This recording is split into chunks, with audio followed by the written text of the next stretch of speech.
Hey guys, thanks for watching. Hope you enjoyed those lot videos I just posted up before this. We are going to be rebuilding the front end of my 2007 Dyna with the 49mm forks. If you saw in the Cruzy Originals video, make sure to hit that link if you haven't watched it, please. I snapped a fork lower while I was in Arizona. And for those of you who are asking, because quite a few people saw it on the Instagram because I was desperately looking for forks, I came down super hard out of a wheelie because my bike ran out of gas on the highway and my lower snapped. Thank God it snapped between the two caliper bolts. One here, one here. Yeah, well, it snapped straight across through there. So the only thing that actually kept my fork from folding underneath me was my caliper bolts. Yeah. I then proceeded to ride a whole entire lot day without noticing and only found out because I wiped my fork down because it started raining in Arizona. Since when does that even happen? But it rained, so I wiped my bike down and the rag got caught on my fork lower. So, you know, I've heard it before, but I'm going to say it now. Before you go ride, inspect your bike. Look at things. Look things over. Make sure everything's safe because you don't want to end up with a busted front end like I did. And possibly worse. So we're going to rebuild these forks here.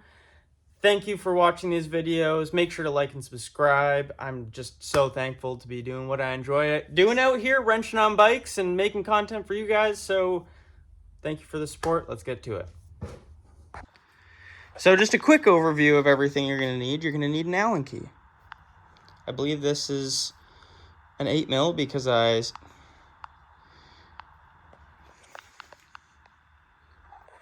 So just to run over everything you guys are going to need, these are 8mm bolts in mine because I swapped them out for some metric bolts that I got at Canadian Tire and they work awesome. Anyways, you're going to take these off. You're also going to take your caliper off. You're going to take your fender off. I'm missing a bolt in there apparently. Allen key and a wrench, 10mm 12 point for that. And then you're going to take your front axle out. We're going to get to that right now. Take the front end off and get to building it.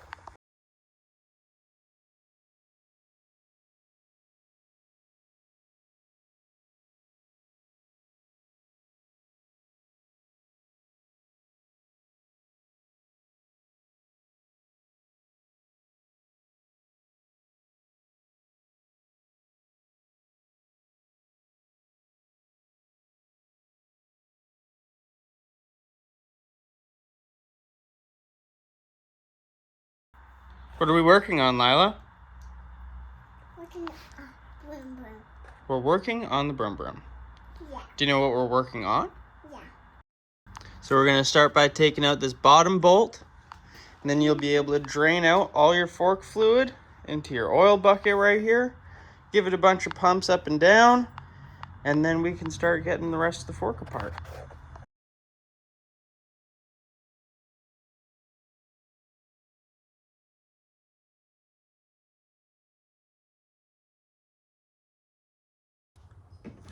So for these dust caps, I just put a little flathead in here.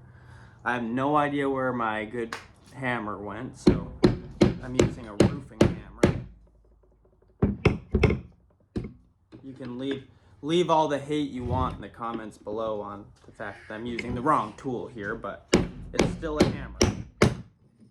Okay, so that's off.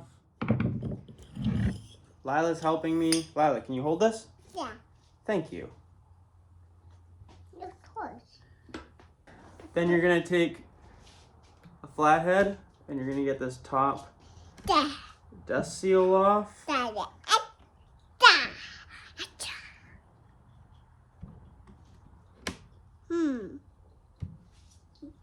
you. For you. Just work it until it comes up. Pop that off. This thing's toasted, so it can go in the garbage. Right there. Awesome. And then when you get that off, you'll see the C-clip inside of here. You're just going to get a screwdriver in that. We're going to pop that off. Pop that off. Pop it off. Pop that off. We're going to pop it off, Lila, just like that. Like that. So that clip is out.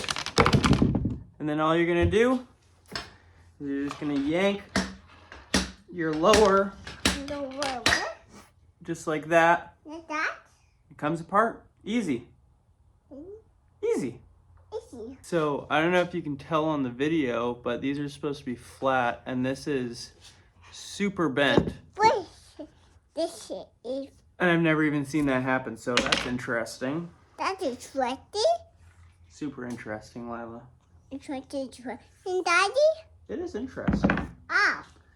I don't even need something that's flat to tell this is bent. I can see that it's bent just by turning it. What? So all of this goes out the door. The door? It's broken. Broken? Done. Done? Never use it again. Never? No, never. And we got our new fork tubes. They're chrome. They're not murdered out, but they'll do. Apparently, chrome gets you dome. I will fill these. I will fill these. You're gonna put those on? Yeah. Okay. I will put those on. You're allowed to. So we got the fork leg lower all cleaned up. Brake cleaned out. No oil left in it. No gunk in it.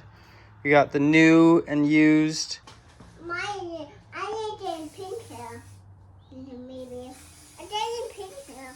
Maybe. You're gonna get pink hair? Yeah. Okay. I need it in pink hair. Maybe.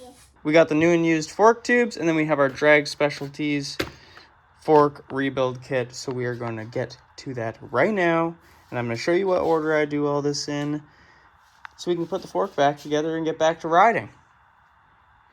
And Lila's got the dust cover. Nice. So in the fork kit, you're going to get 2 separate spacers, or whatever you want to call these things. I don't know the actual name for them. The thicker one goes on the bottom of your fork leg, and then this one goes inside of here, and I will show you how I do that. But first steps first, we are going to put this on here. Bang! All done. It's on there. Once you get this in, this might be kind of hard with one hand, but you're going to slide this into your fork lower. Then you can slide this one over the top. That'll sit right in there. Then you're going to go into this bag, and you're going to grab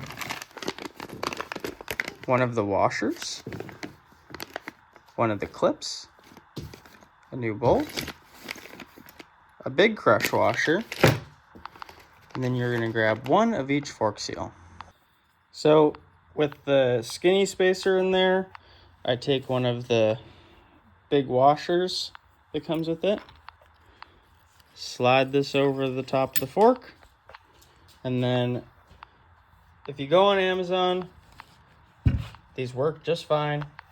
You buy yourself a 49mm fork seal pounder, and you take your fork seal pounder. It's for the forks. Goes over this. Pound it down so it doesn't go any farther. Make sure that that's all seated inside, which it is. This is your dust cover seal. It's got the extra lip on top. This is your actual fork seal that holds all the oil in. This side goes up. This side goes down.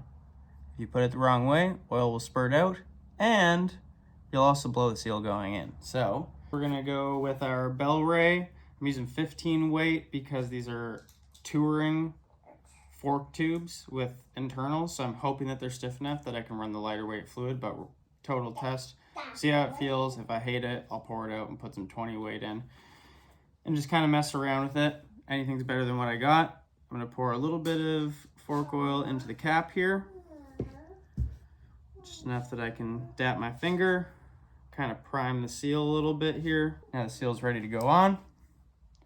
Careful when you're putting it over the top here that you don't nick it on anything. There's no grime or crap on the fork leg that's gonna cut the seal. Kind of dry fit it in there as best you can. Make sure it's nice and flat all the way around. I'm gonna take your fork seal pounder.